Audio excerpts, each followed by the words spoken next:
நேர்களே வணக்கம். நாம் இப்போது எடுத்துக்கொண்ட இந்த தலைப்பு என்பது மங்கையர் மலர். அதாவது ஒரு பெண் திருமணமான பின்பு தன்னுடைய கணவன் வீட்டிற்கு சென்ற பின்பு தன்னுடைய குடும்ப வாழ்க்கை எப்படி கவனிக்க வேண்டும், நடந்து கொள்ள வேண்டும் என்பதற்காகத்தான் இந்த பதிவு.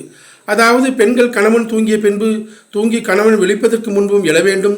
சூரிய உதயத்திற்கு முன்பு எழுந்து முற்றத்தில் பெருக்கி சாணம் தெளித்து கோலமிட வேண்டும்.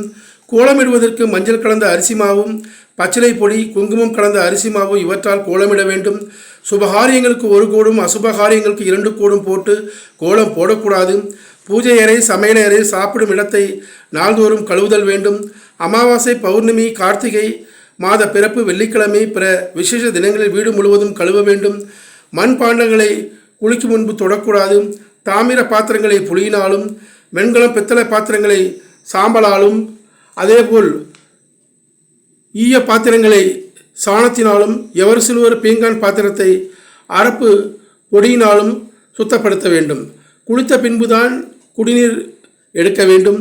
தண்ணீர் குடத்தை இடுப்பில் வைத்துக்கொண்டு வர வேண்டும். தோளிலும் தலையிலும் சுமக்கக்கூடாது. சூரிய அஸ்தமனம் சமயமான மாலை நேரங்களில் கைகால் கழுவி விளக்கேற்றி வைக்க வேண்டும். உரல், அம்மி, முறம், வாசற்படி, உலக்கை இவற்றின் மீது உட்காரக்கூடாது.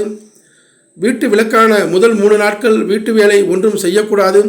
4வது நாளில் கணவனை வணங்கிவிட்டு 5ஆம் நாளில் குளித்துவிட்டு வீட்டு பணிகளில் ஈடுபடலாம். அன்று கணவனோடு சேர்வதும் ஒரு தனிச்சிறப்பாகும். இந்த பதிவு என்பது திருமணமான பின்பு தன்னுடைய கணவன் வீட்டில் எப்படி நடந்து கொள்ள வேண்டும் பெண்கள் என்பதற்காகத்தான் இந்த மங்கையர் மலர் பதிவு செய்யப்பட்டுள்ளது. அதுபோல் இதை புரிந்து கொண்டு, அறிந்து கொண்டு, தெரிந்து கொண்டு நம் தமிழ் சமூக பெண்கள் நன்றாக வாழ வேண்டும் என்று சொல்லிக்கொண்டு நான் மீண்டும் உங்களை வேறொரு பதிவிலே சந்திக்கின்றேன். நன்றி, வணக்கம். உங்கள் ஆதவன் டிவியில் ஆதவன் டிவியுடன் இணைந்திருங்கள். உங்கள் ஆதவன் டிவியில் ஆதவன் டிவியுடன் இணைந்திருங்கள்.